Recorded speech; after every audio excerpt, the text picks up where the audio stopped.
So today we are going to talk about STM32 timer using interrupt with HAL code example.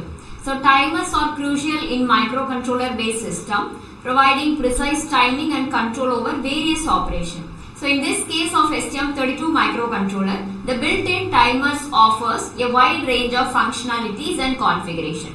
So in this session I will guide you through the basic of STM32 timer, their setup and operation modes. So we will also create a LED blinking project using STM32 timer for demonstration purpose. So for that first we have to know what is timer and how does timer work in microcontrollers. So what is timer? A timer is a hardware module used in electronic devices and microcontrollers. So it counts events or clock cycles and triggers actions based on predetermined conditions. So timers are essential for precise timing and control in various applications. We can generate accurate delays, measure event durations and control periodic actions by using this timer. So how does this timer work in microcontroller? See, a timer utilizes a clock source and counter to measure and track time delay. So the clock source provides a precise timing reference while the counter job is to increment by 1 for each clock cycle. So there are many control registers for time in the microcontroller for customization of the timer setting like timer prescaler and period configuration, something like that.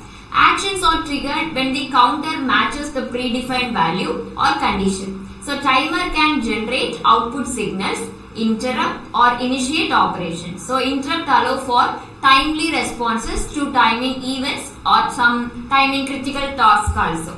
So now let's talk about one by one. First one is timer prescaler. So a timer prescaler is a configurable division factor which is applied to the input clock signal. So it adjusts the effective clock frequency before reaching the timer's counter. So the prescaler value determines how many clock cycles are required for the counter to increment by 1. So it affects the timer's resolution and range also. So a higher prescaler value decreases the effective frequency and provides a coarser resolution. So a lower prescaler value increases the effective frequency and offers a finer resolution. So the prescaler allows for customization of timing accuracy and range in timer operation also. And coming to this timer period calculation, the timer period refers to the duration of one complete cycle of the timer. So it represents the time it takes for the timer's counter to reach its maximum value and reset back to 0. So the maximum value is determined by the number of bits in the counter register. Okay. So the timer period is determined by the clock frequency and the number of clock cycles required for one complete cycle. So number of clock cycle depends on the timer's maximum value. For example, if you have a 16-bit timer, the maximum value is 65535, which is nothing but 2 to the power 16.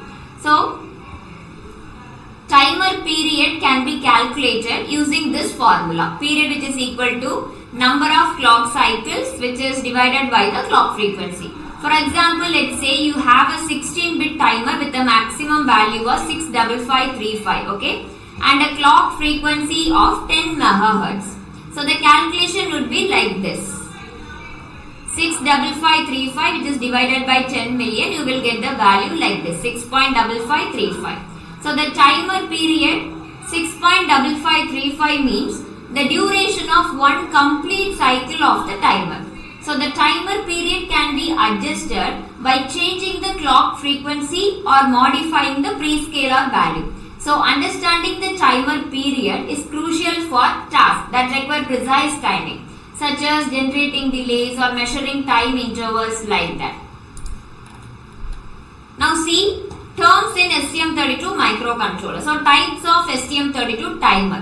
So STM32 microcontrollers offer different types of timer, each with its own set of features and capabilities. Here are some common types of timers found in STM32 microcontroller. One is general purpose timer, timer 2 to timer 5, and then advanced control timer from timer 1 and timer 8, and then basic timer which is timer 6 and timer 7. So each type of timer in STM32 microcontroller has its own advantages and use cases. So general purpose timers provide the most versatility, while advanced control timers are tailored for one more complex control application.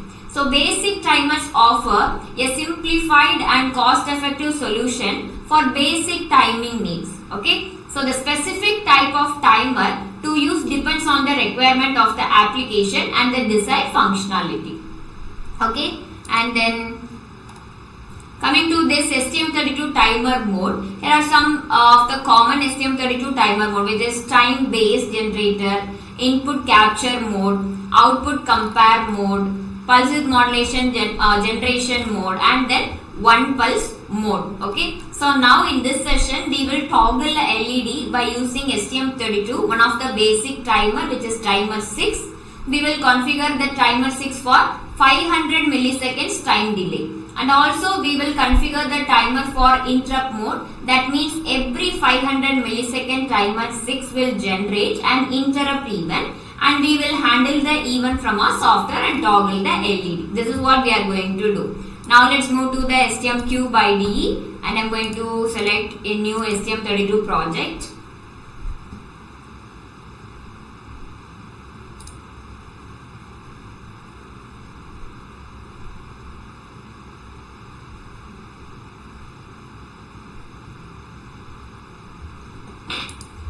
STM32.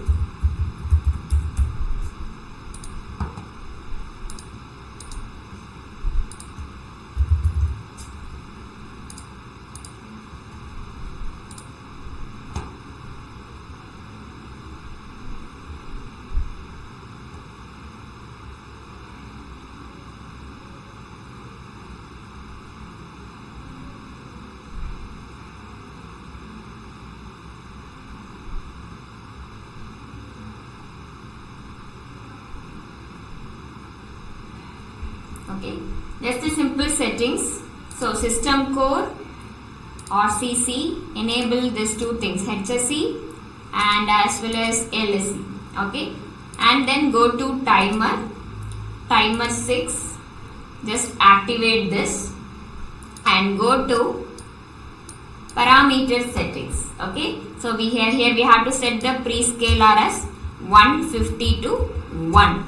Okay, and then counter period. This counter period is 53333 to 1.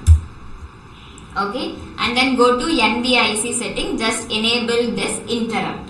Okay, so we know timer clock frequency, which is equal to MCU clock frequency, which is divided by 1 plus prescaler.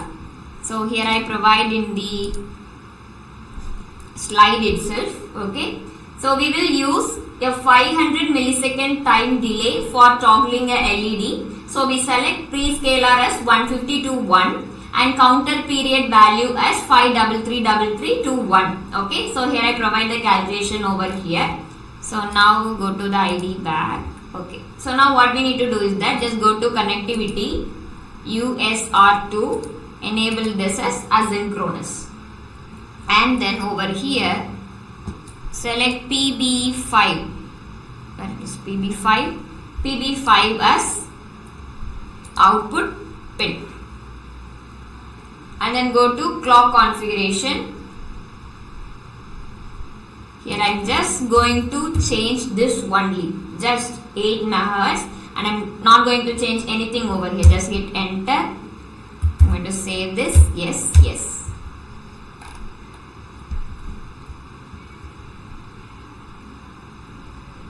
So programming part also will be so simple.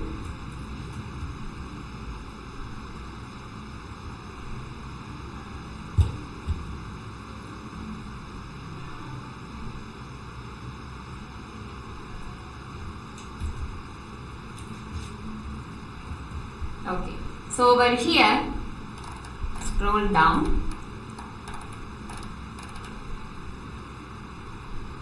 So after this, in between user code begin to HAL timer base start inside address of H timer 6. Okay, and after this while loop, void HAL underscore timer underscore period elapsed callback. So inside timer underscore handle type def H timer. Inside this I am going to just toggle the LED HAL GPIO toggle pin GPIO B GPIO pin 5. That's it. Okay. So now let me build this to see whether we have any error or not. Okay, no error.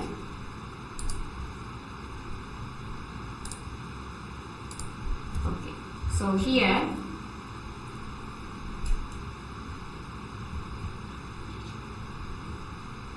just leave this red wire, and this has to be connected with the ground, and this has to be connected with PB5. Okay, so now I am going to run this program, upload this program. It's uploading. The light is blinking because I have already tested it once, that's why the same program is boot already. Now see, this is the output. The LED is blinking. We have just toggling the LED using this timer interrupt. Okay.